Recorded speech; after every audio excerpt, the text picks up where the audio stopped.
Srimad Bhagavatam. We're reading Srimad Bhagavatam, Canto 10, Chapter 30, beginning text number 26. Taistai padaistat padavim anvichantyograto bala vadva padariktani vilokyarta samabruvan. Translation. The Gopis began following Krishna's path as shown by his many footprints. But when they saw that these prints were thoroughly intermixed with those of his dearmost consort, they became perturbed and spoke as follows. So we're hearing how the Gopis were searching for Krishna in the forest of Braja, and they saw the footprints of Krishna. But then they saw not only Krishna's footprints, but they're seeing the footprints of also his dearmost consort. So we will hear how they spoke. Text number 27. Someone can continue. Hare Krishna. Tasya padani chaitani yatatyananda sununa sankhyanasya prakoshtaya kareno Hare Krishna. karinayatha. Yeah. Hare Krishna, Guru Maharaj. You cannot hear me? Am I audible? Hare Krishna. Hare Krishna. Yeah. We can hear you, Neha. Guru Maharaj, we can hear you. Are you able to hear us?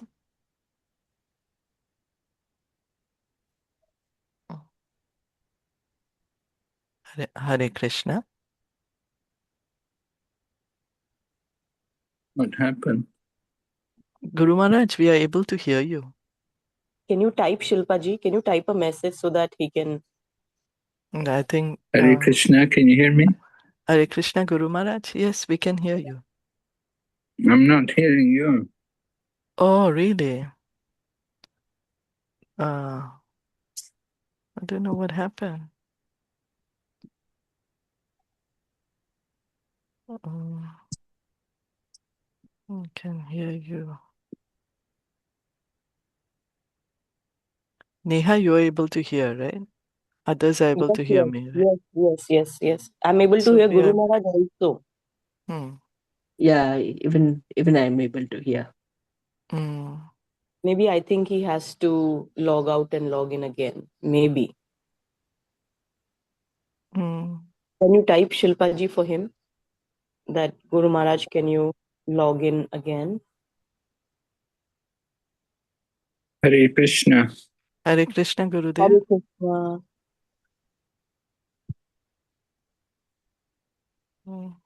Okay, I've sent the message. I've put on the chat.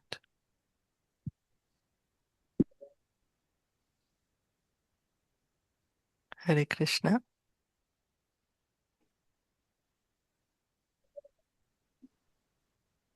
Not sure suddenly what happened.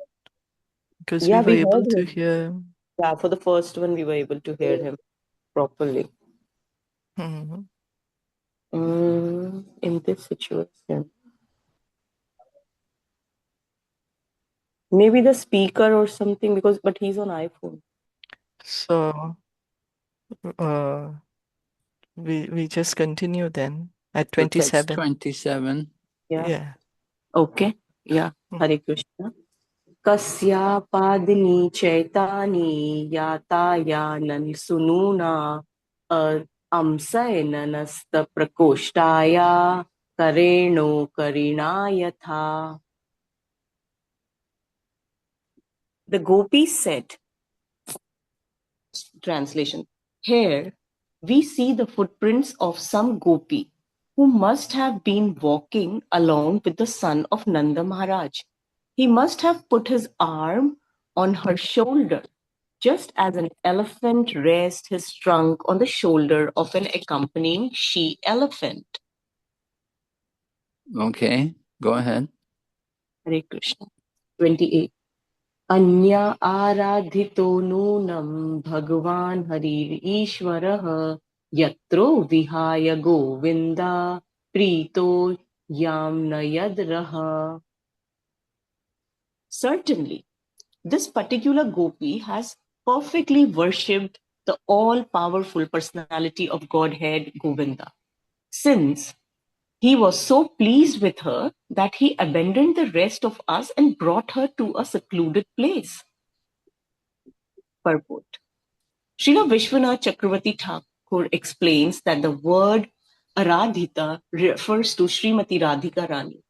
He comments the sage Sukadev Goswami has tried with all endeavors to keep her name hidden, but now it automatically shines forth from the moon of his mouth. That he has spoken her name is indeed her mercy, and thus the word Aradhita is like the rumbling of a kettle drum sounded to announce her great good fortune. Although the gopis spoke as if jealous of Srimati Radharani, they were actually ecstatic to see that she had captured Shri Krishna. Srila Vishwanath Chakravarti Thakur quotes the following detailed description of Srimati Radharani's footprints as given by the Srila Rupa Goswami in his Srila Ujjvala Neelamani. At the base of the large toe of her left foot is the mark of a barley corn. Below that mark is a disc. Below the disc is an umbrella. And below the umbrella is a bracelet. A vertical line extends from the middle of her foot to the juncture of her large and second toe. At the base of the middle toe is a lotus. Below that is a flag with a banner. And below the flag is a creeper, together with a flower. At the base of her small toe is an elephant gourd, and upon her heel is a half moon. Thus there are 11 marks on her left foot. At the base of the large toe of her right foot is a conch shell, and below that a spear. At the base of the small toe of her right foot is a sacrificial altar. Below that an earring, and below the earring a club. Along the base of the second, third, fourth, and small toe is the mark of a mountain, below which is a chariot, and on the heel is a fish.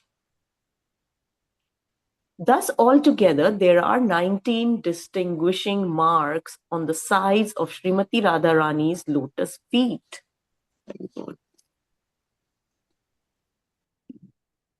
Okay, so Srimati Radharani's footprints are identified by all the auspicious markings on her lotus feet. When you go to the temples, like in Mayapur, Radhamadava, Astasaki, they have all the lotus footprints. They have the engravings of all the lotus footprints of the different gopis and Radha and Madhava. And you can see all these different marks, which are there on the soles of their lotus feet. And so each of these marks, they have some auspicious meaning. Okay, we can go ahead. Text 29.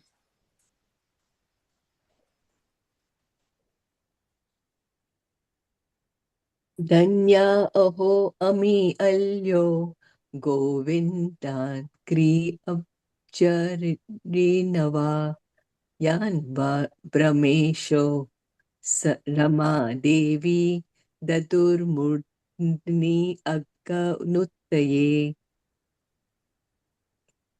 O girls, the dust of Govinda's lotus feet is so sacred that even Brahma, Shiva, and the goddess Rama take that dust upon their heads to dispel sinful reactions.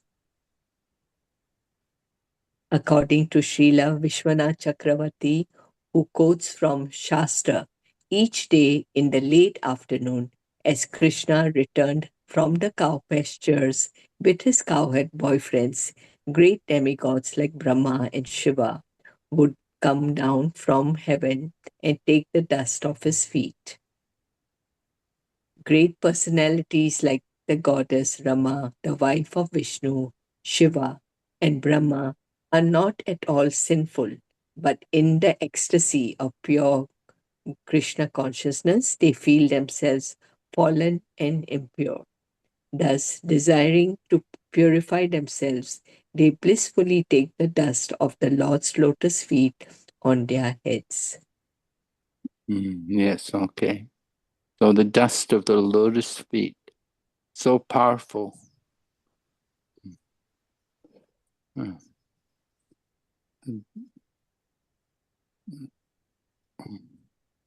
Govinda Angri Abja Renava. Sometimes they just say Padarenu. Anyway, the dust of the lotus feet is a very special thing. So even Lord Shiva and Lord Brahma and Ramadevi, they all come to take the dust from the lotus feet of Lord Krishna because they know that dust is very, very powerful. And we get the dust of the Lord's lotus feet by doing service. It's not just touching the feet, but it's actually service. When we talk about the lotus feet, we approach the lotus feet by doing service. It's not just a show of, oh, touch the feet, but we should have the mood of offering service to the great souls. All right, we'll go ahead. Someone can read text 30. Tasya amuni na shobham kurvanti ucche padani yat yeka paharatya gopinam raho bhungte chutadharam na lakshante padani atra tasya nunam tranan kurehe khidyat sujatangri talam unninye preyasim priyaha. These footprints of that special gopi greatly disturb us. Of all the gopis, she alone was taken away to a secluded place where she is enjoying the lips of Krishna. Look, we can't see her footprints over here. It's obvious that the grass and sprouts were hurting the tender soles of her feet, and so the lover lifted up his beloved. Yes, text 31.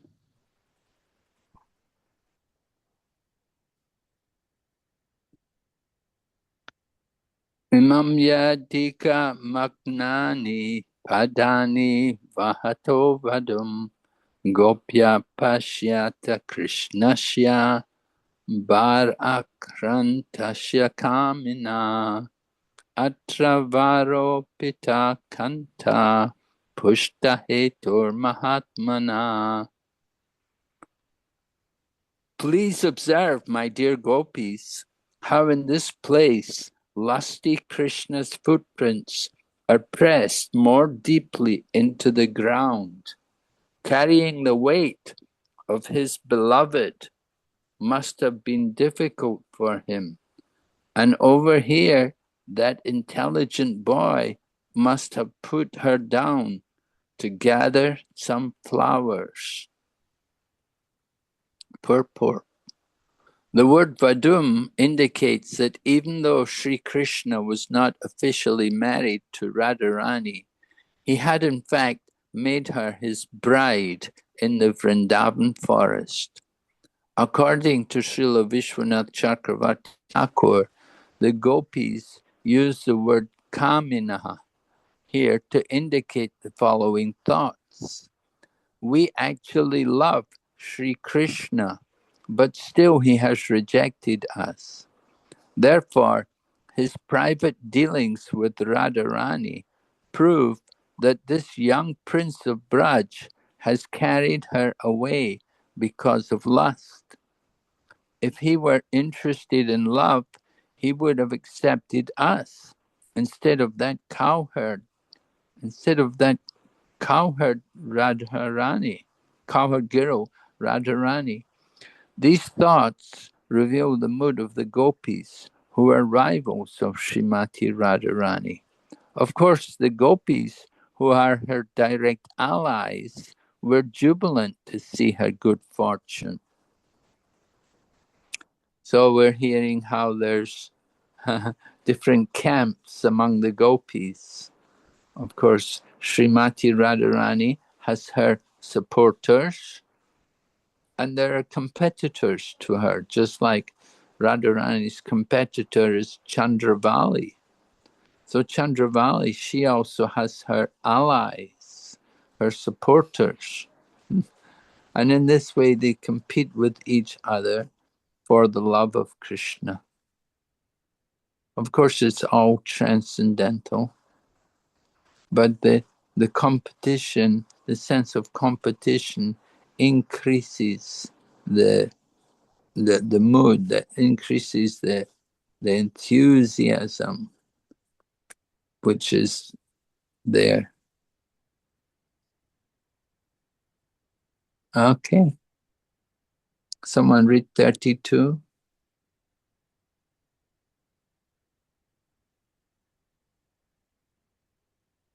Atra prasun avachaya priyarthe preyasa kritaha prapat akramanna ete pashyat asakale pade. Just see how in this place dear Krishna collected flowers for his beloved. Here he has left the impression of only the front part of his feet because he was standing on his toes to reach the flowers.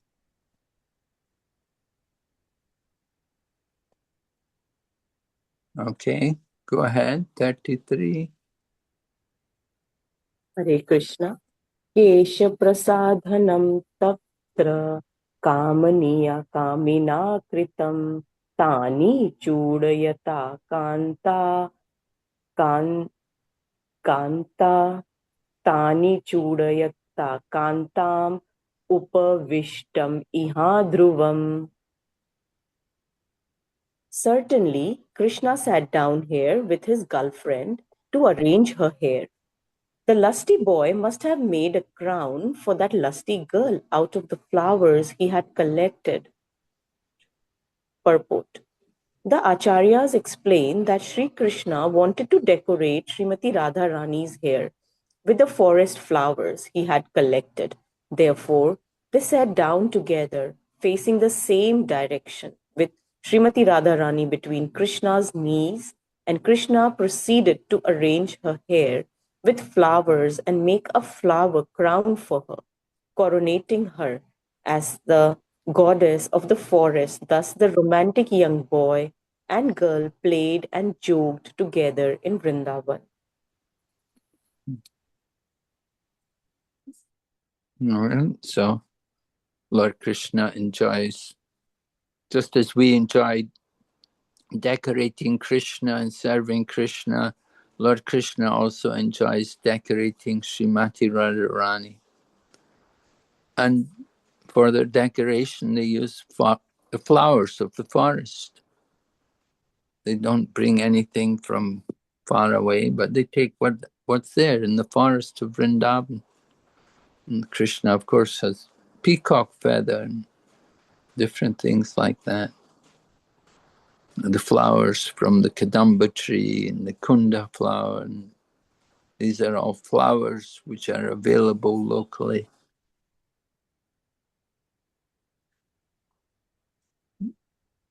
All right, so there's romance and there's joking taking place.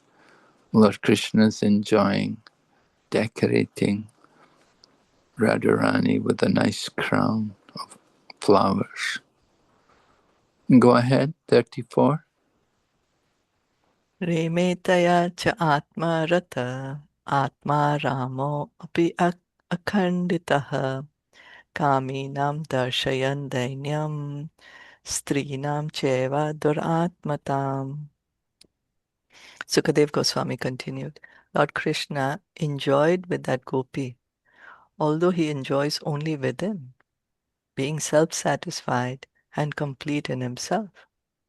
Thus, by contrast, he showed the wretchedness of ordinary lusty men and hard-hearted women.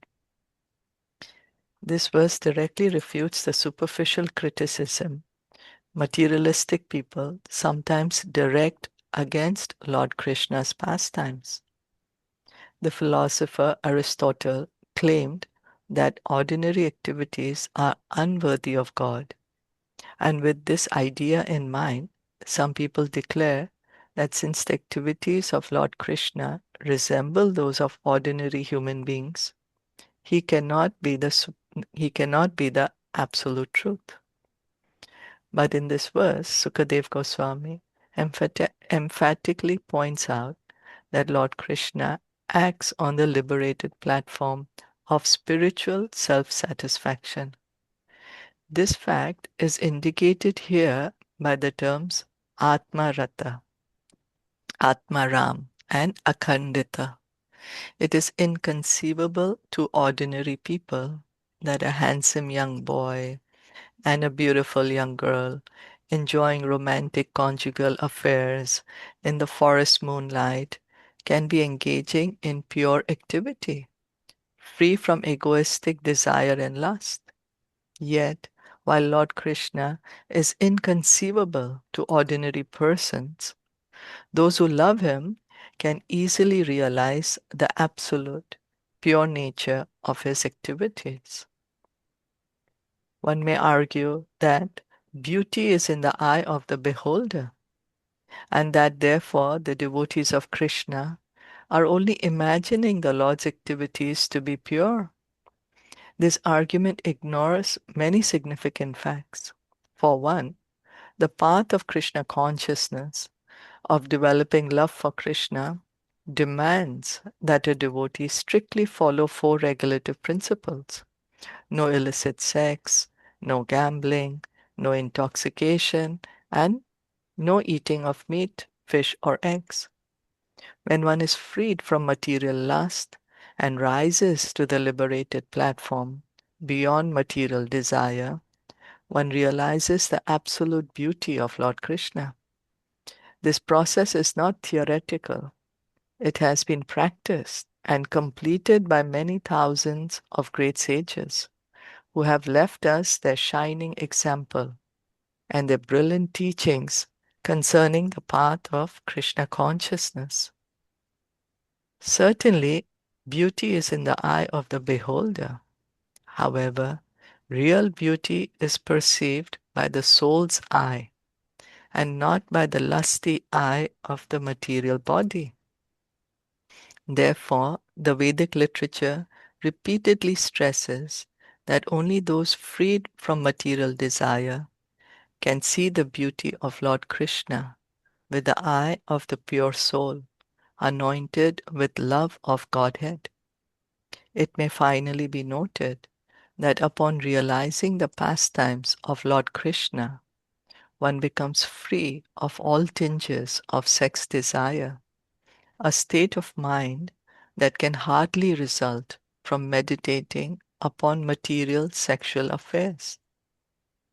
One final note: the conjugal pastimes of Krishna perfectly round out his qualification as the supreme absolute truth. The Vedanta states that the absolute truth is the source of everything. So certainly, the absolute cannot lack any of the beautiful things of this world. It is only because romantic affairs exist in a pure spiritual form in the absolute that they can manifest in a perverted material form in this world. Thus, the apparent beauty of this world is not to be absolutely rejected. Rather, beauty should be accepted in its pure spiritual form. Does anyone else want to read?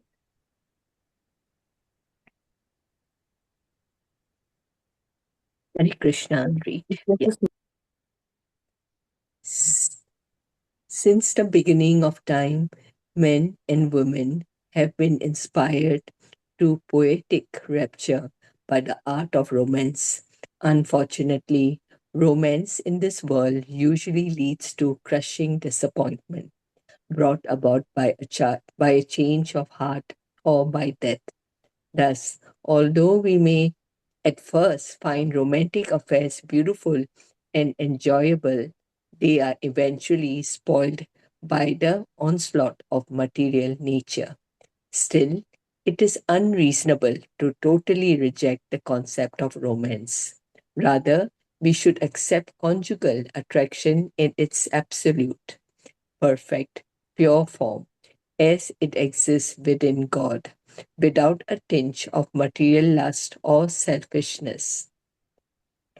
That pure conjugal attraction, the supreme beauty and pleasure of the supreme truth, is what we are reading about here in the pages of Srimad Bhagavatam. Yes, all right. So very, very important verse here. Sukadeva Goswami is describing Lord Krishna's absolute position, that although he's enjoying with the gopis, he himself is he's fully satisfied in himself. So why is it he bothers to enjoy with the gopis? So there are Sukadeva Goswami says that he's showing the hard-heartedness of women and the lusty desires of men, how these things are very wretched. They're not good. So we want to understand that Lord Krishna, when he's enjoying with the gopis, it's because he's the Supreme Lord. And these gopis are all his energy. They're all his potency for his enjoyment. And he's showing us that there is pure enjoyment. Srila Prabhupada wrote one article, maybe you've read it, in the Science of Self-Realization. It's called Truth and Beauty. And he talks, in the article, Srila Prabhupada describes about how this young woman wanted to impress upon a man that the real beauty is not in the body and the flesh. Some young man was lusty after a young woman, but the young woman was very intelligent. So she fasted and she collected she did fasting and took medicines, and she began to vomit and had loose motions, and she collected all of the stools and the vomit and everything. And when the young man came to see her beauty, she showed him all these things, and he was shocked. But she said, yes, this is my beauty. My beauty is this combination of flesh and blood. It's not really any real thing. So Lord Krishna, he enjoys real beauty, and the real beauty is not in the body, but the real beauty is in the soul. So with their spiritual bodies, Lord Krishna was enjoying with the gopis on the spiritual platform. And so we want to understand that it's not wrong to enjoy, but there's different levels of enjoyment. That's a higher level of enjoyment, which is on the spiritual platform. And we want to understand the pastimes of Krishna. We want to see Krishna. We have to see him with pure love. Srila Prabhupada would say the only qualification to see God is prema. And we have to anoint the eyes with love of God. So when we put that ointment of prema on our eyes, then we're actually qualified to see God, and then we can understand something of the Lord's pastimes. So real beauty is not there just in the flesh and blood, but real beauty is in the soul, on the spiritual platform. Okay. Any questions or comments about this? It's a very important point which we want to understand, the nature of pure love. And that's why we're reading Srimad Bhagavatam. And that's what we have to learn from the 10th canto. What is pure love on the spiritual platform?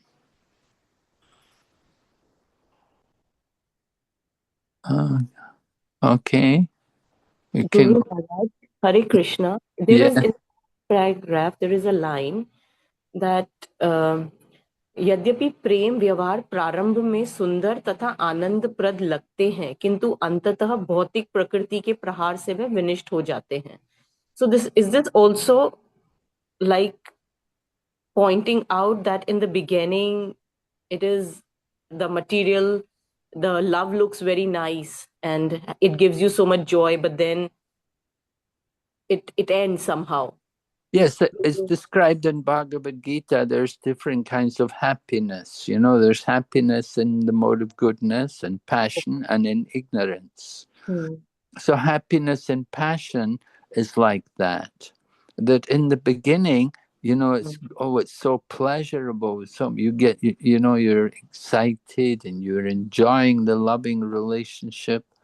But quickly, almost, it becomes like poison. Becomes, you know, miserable.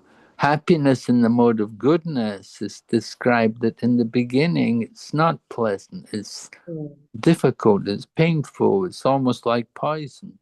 But as you go on, gradually it becomes pleasurable.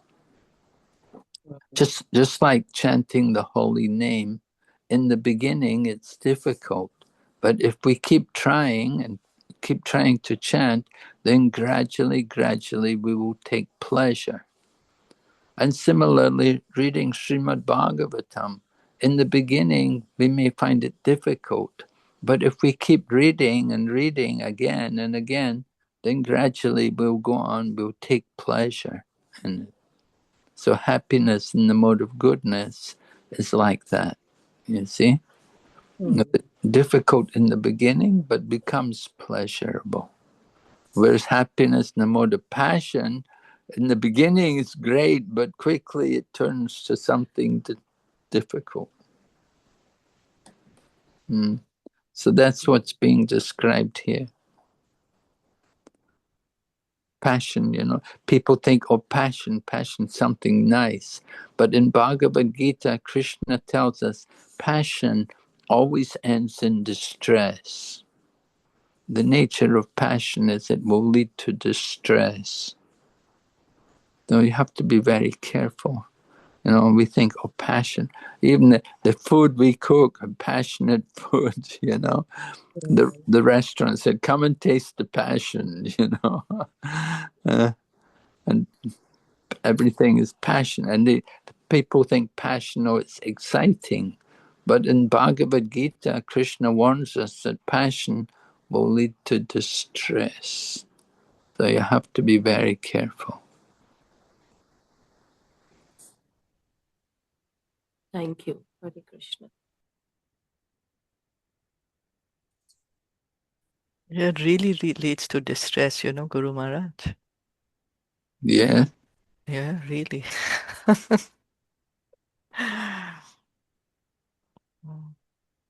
Yeah, Srimad Bhagavatam's teaching us the truth. Bhagavad Gita, everything is true, you know.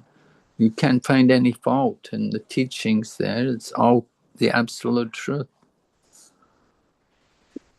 So that's real beauty. Beauty is in truth.